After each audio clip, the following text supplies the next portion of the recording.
Welcome to జనం మాట. నేను మీ చంద్ర. ఎన్నికల దగ్గర పెడుతున్న కొద్దీ ఈనాడు ఆంధ్రజ్యోతి జగన్మోహన్ రెడ్డి గారి గురించి తప్పుడు వార్తలు తప్పుడు కథనాలు రాస్తూనే ఉన్నాయంటూ వైఎస్ఆర్సీపీ నాయకులు చెప్తున్నారు. మరి ఇందులో వాస్తవం ఎంత, ఆ వార్తల్లోకి వెళ్ళే ప్రయత్నం అయితే చేద్దాం. అయితే ఈనాడు ఆంధ్రజ్యోతి ప్రముఖంగా ఏ విధంగా రాసుకొస్తుంది, ఎందుకు ఈ వార్తలు రాస్తుంది అన్నది కూడా మనం విశ్లేషణ చేసే ప్రయత్నం అయితే చేద్దాం. ఈనాడు పత్రికను చూసుకున్నట్లయితే ప్రముఖంగా 3 వార్తలు రాసుకొచ్చింది. జగనా మజాక అనరక కానిస్టేబుల్ వీళ్ళు అని చెప్పు ఇది ఈనాడు వార్తకు వచ్చేసరికి ఈడీ ఇటు చూడదా, తమిళనాడు ఇసుక తవ్వకాలపై అధికారులు సజర్, తమిళనాడు ఇసుక తవ్వకాలపై అధికారులు నజర్, 4730 కోట్ల అక్రమాలు వెలుగులోకి వచ్చినట్టు నకిలీ కంపెనీలపై సిండికేట్ దోచేసింది వెల్లడి. ఏపీలో పరిస్థితి అంతకంటే దారుణం. అధికార పార్టీ దందా ఎన్ని వేల కోట్లకు తేలుస్తుందో కేంద్ర దర్యాప్తు సంస్థ దృష్టి పెడితే ఇక్కడ భారీ కుంభకోణం వెలుగులోకి. ఏదైతే 4700 కోట్ల అక్రమాలు వెలుగులోకి వచ్చింది అక్కడ తమిళనాడులో. అయితే వీళ్ళు ఏం చేశారు, డాక్టర్ బిఆర్ అంబేద్కర్ కోనసీమ జిల్లా రావులపాలెం మండలంలో గోపాలవర్ధం వద్ద గోదావరిలో ఇసుక తవ్వకాలు తీస్తున్నారు. అది అక్రమంగా ఇసుక తవ్వకాలు తీస్తున్నారా, ప్రభుత్వ పరిమితితో ఇసుక తవ్వకాలు తీస్తున్నారని కూడా మనం చూడాలి. ఎందుకంటే జగన్మోహన్ రెడ్డి గారు ఇచ్చిన ప్రతి మాటను నెరవేర్చుకుంటూ వచ్చారు కాబట్టి ఈ రోజు జగన్మోహన్ రెడ్డి గారు ప్రభుత్వాన్ని ఎలాగైనా లేని వ్యతిరేకతను సృష్టించాలని ఈనాడు ప్రయత్నిస్తుంది. అందులో భాగంగా ఇసుకను అక్రమంగా తవ్వుకుంటున్నారని ఒక వీళ్ళు చెప్తున్నారు. మరి నిజంగానే అక్రమంగా తవ్వుకుంటున్నట్లయితే ఏపీలోకి వెళ్ళిన ఆ సిండికేట్ ఇది ఊహాజనితమైంది. నిజంగా పరిస్థితి ఏపీలోకి ఎవరు వెళ్ళారు, ఎందుకు వచ్చారని కూడా రాయాలి కదా.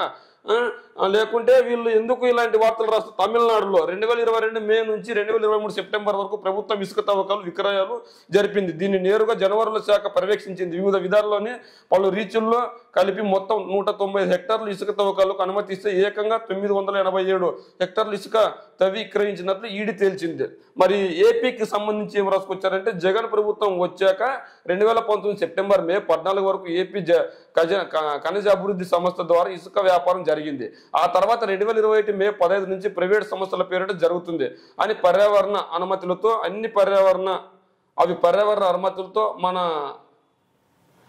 మిగిలిన పేజీ 2 వార్తలు రాసుకొచ్చారు. మరి ఇక్కడ తమిళనాడులో అక్రమాలు జరిగాయని చెప్పేసి అక్కడ ఈడీ దర్యాప్తు చేసింది, నిజాలు బయటికి తెలిసింది. అయితే ఏపీలో కూడా అక్రమాలు జరగబోతున్నట్లు ఇదేదో నిజం అన్నట్లు వీళ్ళు చెప్తున్నారు.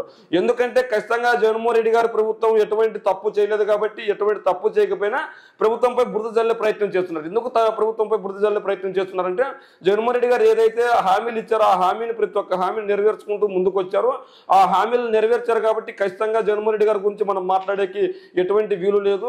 అటువంటి వీలు లేనప్పుడు ఖచ్చితంగా ఇట్లాంటి వార్తలు రాసి ప్రజలను కొద్ది గొప్ప నమ్మించవచ్చు.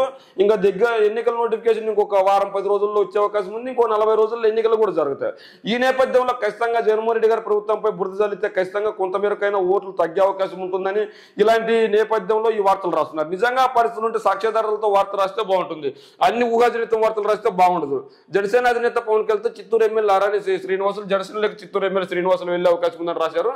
హైదరాబాద్ లో పవన్ కళ్యాణ్ తో భేటీ త్వరలో చేరుతున్నట్లు ఒక వార్త రాశారు. మరి ఇందులో వాస్తవం ఎంత ఉందని కూడా మనం చూడాలి. ఇప్పటి వరకు ఎవరు ప్రకటించలేదు, కానీ జనసేన అధినేత పవన్ కళ్యాణ్ ప్రకటించలేదు, చిత్తూరు ఎమ్మెల్యే శ్రీనివాసులు గారు ప్రకటించలేదు. అయితే ఆయనకి టికెట్ రాని నేపథ్యంలో ఈ ప్రయత్నం చేశారు. ఎవరైతే వైఎస్ఆర్సీపీ నుంచి బయటికి వెళ్తున్నారో అక్కడ ప్రతి ఒక్క ఎమ్మెల్యే కూడా ఫస్ట్ వైఎస్ఆర్సీపీ టికెట్ ఆశిస్తున్నారు. ఎందుకంటే గెలిచే పార్టీ వైఎస్ఆర్సీపీ ఎలాగూ ఓడిపోయే అభ్యర్థికి టికెట్ ఇచ్చే పరిస్థితి లేనప్పుడు వాళ్ళు ఆల్టర్నేట్ వేరే ద్వారాలు ఎంచుకుంటున్నారు. దారులు ఎంచుకుంటున్నప్పుడు ఎవరు విమర్శించుకోవాల్సిన అవసరం లేదు. ఎందుకంటే ఎవరు రాజకీయ భవిష్యత్తు వాళ్ళ ఇష్టం. అందులో భాగంగా మాగుంట శ్రీనివాసరావు గారు నిన్నగాక మొన్న పార్టీకి ఎంపీ సభ్యత్వానికి రాజీనామా చేశారు. అయితే ఆయన జగన్మోహన్ రెడ్డి గారిని విమర్శించలేదు. జగన్మోహన్ రెడ్డి గారిని వైఎస్ఆర్ కాంగ్రెస్ పార్టీని వదిలి వెళ్ళడానికి నాకు కూడా కష్టంగా ఉంది, అయితే నా భవిష్యత్తు కోసం తప్పదు కదా అని చెప్పేసి రాజీనామా చేస్తున్నట్లు ఆయన చెప్పారు. అయితే ఈనాడు ఆంధ్రజ్యోతి వార్తాపత్రికలు ఏం చేశాయి, జగన్మోహన్ రెడ్డి గారి గురించి ఆయన విసుక్కొని బయటకు వచ్చినట్లు రాశారు. మరి నిజంగా జగన్మోహన్ రెడ్డి గారు పరిపాలనలో అక్రమాలు, దౌర్జన్యాలు, దోపిడీలు జరిగింటే వైఎస్ఆర్ కాంగ్రెస్ పార్టీలో ఎన్ని రోజులు పనిచేసిన ఎమ్మెల్యేలు, ఎంపీలు ఆ పార్టీకి రాజీనామా చేసిన తర్వాత వాళ్ళని ఎందుకు పార్టీలో చేర్చుకుంటున్నారు అంటే అవసరానికి రాజకీయాలు చేస్తున్నారు, అవసరానికి ఇలాంటి మాటలు మాట్లాడుతున్నారు. నిజంగా వైఎస్ఆర్ కాంగ్రెస్ పార్టీ నిజాయితీతో పనిచేసింది, నిజంగా వైఎస్ఆర్ కాంగ్రెస్ పార్టీ నిబద్ధతతో పనిచేసింది. అందులో భాగంగా వైఎస్ఆర్ కాంగ్రెస్ పార్టీలో పనిచేసిన ఎమ్మెల్యేలను, ఎంపీలని వైఎస్ఆర్ కాంగ్రెస్ పార్టీలో రాజీనామా చేసినాక సరే వాళ్ళు దొడ్డిదారులు చేర్చుకుంటున్నారు. ఎందుకు చేర్చుకుంటున్నారు? మరి వైఎస్ఆర్ కాంగ్రెస్ పార్టీ ఎమ్మెల్యేలు, ఎంపీలపై బురద చల్లుతున్నారు కదా. మరి ఎమ్మెల్యే, ఎంపీలపై బురద చల్లేటప్పుడు మీరు ఎందుకు వాళ్ళని చేర్చుకుంటున్నారు అంటే వైఎస్ఆర్ కాంగ్రెస్ పార్టీ ఎవరికైతే సీట్లు ఇదో వాళ్ళని వేసే ప్రయత్నం చేస్తుంది. ఈ రోజు తెలుగుదేశం, జనసేన పార్టీ పొత్తులు పెట్టుకున్నప్పటికీ అసంతృప్తులు ఉన్నా సరే వాళ్ళు సరైన పద్ధతిలో లేరు కాబట్టి వాళ్ళని చేర్చుకునే అవకాశం లేదని చెప్పేసి వదిలేసింది. ఎవరైతే నిజాయితీగా పనిచేశారో, ఎవరైతే జగన్మోహన్ రెడ్డి గారు మంచి పేద ప్రజల కోసం మంచి చేశారు వాళ్ళని మాత్రం జగన్మోహన్ రెడ్డి గారు పార్టీలో చేర్చుకుంటున్నారు. అందులో కేశినేని నాని గారు ఒకరు.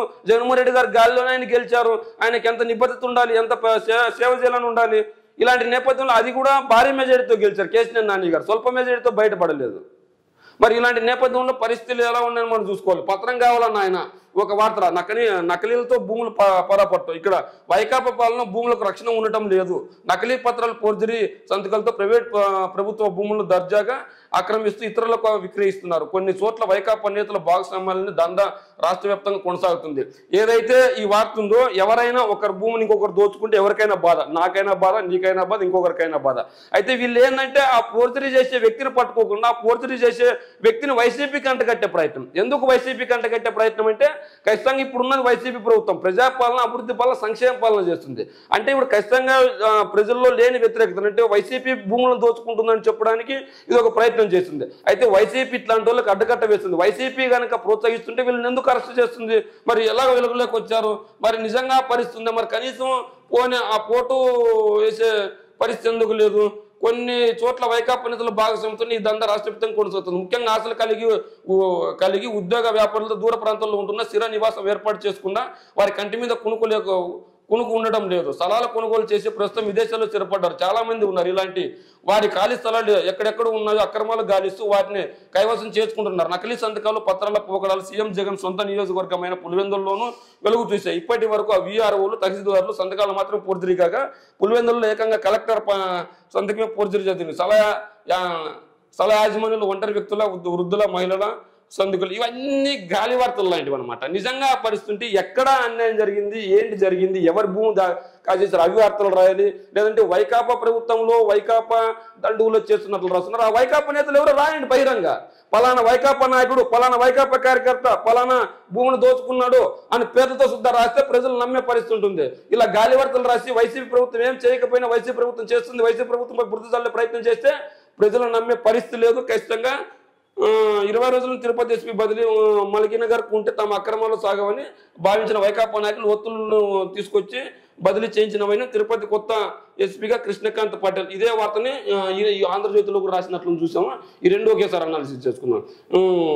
జగన్ మజాక్, అనరక్కు కానిస్టేబుల్ మేళ్లు ప్రభుత్వ ప్రయోజనాలకు పాతర అస్మదియా కంపెనీకి 2013 నాటి ధరలకి అప్పనంగా 479 ఎకరాలు 150 కోట్ల భూమి 13 కోట్లకే పేరు మార్చుకుని వచ్చిన అనక పయనీర్ అలుమినియం ఎంట్రీ రాయితీపై భూమి కోసం దరఖాస్తు 93 కోట్ల పాత బకాయిలపై వడ్డీ, ప్రాసెసింగ్ ఫీజులు ఎత్తివేత, గొంతమ్మ కోరికలు తీర్చిన జగన్ ఇప్పటికే సంస్థ చేతిలో 2000 ఎకరాలు వాటి సొమ్మె పూర్తిగా చెల్లిందని అయిన దానికే కొత్త కేటాయింపు. ఏదైతే వాలంటీర్లపై సొమ్ము వల్ల నర్సరావుపేటలో నగదు పంపిణీ ఒక్కొక్కరికి కవర్లు 5,000, ఉదయం కవర్లపై ఎమ్మెల్యే స్టాంపు, రాత్రికి ఇచ్చిన వాటిపై మాత్రం మాయం. పెద్ద కొడుగురు వినుకొండలు యథేచ్ఛగా చీరలు ఏదైతే ఈ వాలంటీర్లు ఎందుకంటే మొదటి నుంచి వీళ్ళు విమర్శలు చేస్తూనే ఉన్నారు. ఆ వాలంటీర్లు ఇదే ఇప్పుడు ఎన్నికలు వస్తున్నాయి కాబట్టి వాళ్ళతో లబ్ధి చేకూర్చుకోవాలని చూడాలని చూస్తున్నారు. ఏదైతే ఇప్పుడు కంపెనీలు రావట్లేదు, కంపెనీలు తరిమి కొడుతున్నారు జగన్మోహన్ రెడ్డి గారు అంటున్నారు. కంపెనీలకు భూములు కేటాయిస్తేనేమో జగన్ వాళ్ళకి సంబంధించిన కంపెనీలకు భూములు కేటాయించారంటారు. కంపెనీలు రాకపోతేనేమో కంపెనీలు రావట్లేదు అంటారు. ఏదైనా జగన్మోహన్ రెడ్డి గారికి వ్యతిరేకంగా రాయడమే వీళ్ళ లక్ష్యం. కంపెనీలు వచ్చినా బాధే, రాకపోయినా బాధే. ఎందుకంటే కంపెనీలు వస్తే ఎందుకు పెట్టుబడులు పెడుతున్నారు, ఎందుకు వాళ్ళకి భూములు ఇస్తున్నారు, అప్పనంగా భూములు కేటాయిస్తున్నారు అని చెప్తున్నారు. మరి చంద్రబాబు నాయుడు గారు కేటాయిస్తేనేమో సక్రమం కేటాయిస్తున్నారు, జగన్మోహన్ రెడ్డి గారు కేటాయిస్తేనేమో అక్రమం కేటాయిస్తున్నట్లు. ఏదేమైనా జగన్మోహన్ రెడ్డి గారి ప్రభుత్వంపై బురద జల్లే ప్రయత్నం చేస్తున్నారు తప్ప అందుకు మించి లేదనిపిస్తుంది. ఇక్కడ మనం ఇంకోటి దోపిడీ తీరా, మనం ఏదక్కడ చిల్లర నుంచి కోట్ల వరకు వస్తువులు ఖజానా కడిదల మడుగులు ఎమ్మెల్యే కలెక్షన్ల దాదా, ఉద్యోగులు బిల్లుల పేరిట ముడుపులు, ఇసుక నుంచి అన్నిటిలోని వాటిని, సిమెంట్ పరిశ్రమల నుంచి కోట్లు కుమ్ముడు, జగన్ భార్యకి ఫిర్యాదు చేసిన చర్యలు లేవు, మైనింగ్ నిర్వాహకుడికి 5 కోట్ల డిమాండ్, అక్రమాలను ప్రశ్నిస్తే కేసులు, హత్యలు. ఉమ్మడి భారతి గారికి ఫిర్యాదు చేసిన పాఠశాలకు విద్యకు పైసలు లేవు, అప్పుల పాఠశాలకు ఇండియా ఎన్నికల బేరు, ఏదైతే వీళ్ళు ఇండియా కూటమి ఉందో వాళ్ళ ఎన్నికల బేరు ముదించారని చెప్పారు. పాఠశాల విద్యకు పైసలు లేవని చెప్పి ఒక వార్త రాసుకొచ్చారు.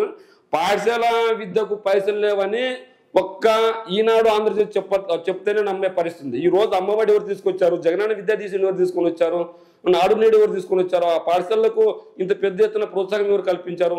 ఈ రోజు పాఠశాలలో మహర్దశ పూనిందంటే ఒక్క జగన్మోహన్ రెడ్డి కారణము.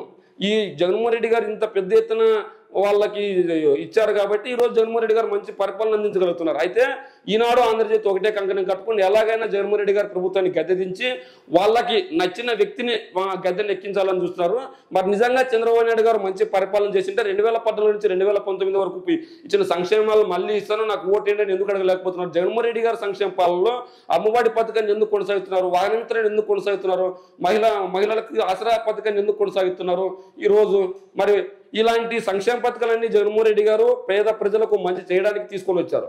అంటే పేద ప్రజలకు విద్యను అందిస్తే విద్య రేపటి భవిష్యత్తుకు పునాదిగా ఉంటుంది, అదే పెట్టుబడిగా ఉంటుందని చెప్పేసి జగన్మోహన్ రెడ్డి గారు కంకణం కట్టుకున్నారు. అయితే వీళ్ళు ఎంతసేపు చూసినా జగన్మోహన్ రెడ్డి గారిని విమర్శలు చేయడమే కాకుండా జగన్మోహన్ రెడ్డి గారు ప్రభుత్వంపై బురద జల్లే ప్రయత్నం చేస్తున్నారు. ఎందుకంటే జగన్మోహన్ రెడ్డి గారు ప్రతి పని చేస్తున్నారు, మంచి పరిపాలన చేస్తున్నారు, ఆ పరిపాలన మెచ్చుకునే స్థాయి లేదు. ఈ రోజు జగన్మోహన్ రెడ్డి గారి పరిపాలనలో అభివృద్ధి లేదు అంటున్నారు. అభివృద్ధి గురించి మనం అడిగితే ఈ రోజు ప్రతి గ్రామానికి ఒక సచివాలయ వ్యవస్థ వచ్చింది, ప్రతి గ్రామానికి విలేజ్ క్లినిక్ వచ్చింది, ప్రతి గ్రామానికి రైతు భరోసా కేంద్రం వచ్చింది, ప్రతి గ్రామానికి ఈరోజు సచివాలయ వ్యవస్థ వచ్చింది, ప్రతి గ్రామానికి ఈరోజు రోడ్ల కనెక్టివిటీ పెరిగింది, ఈరోజు మెడికల్ కాలేజీలు తీసుకొని వచ్చారు, విద్యా వ్యవస్థ తీసుకొని వచ్చారు. నాడు నేడు ప్రతి పాఠశాలలో ప్రతి గ్రామంలో నాడు నేడు ద్వారా ప్రతి పాఠశాల ఒక ప్రైవేట్ కరణ కంటే పెద్ద ఎత్తున కార్పొరేట్ పాఠశాల కంటే ఈరోజు మెరుగైన పాఠశాలలు ఈరోజు ప్రతి గ్రామంలోనూ ఉన్నాయి.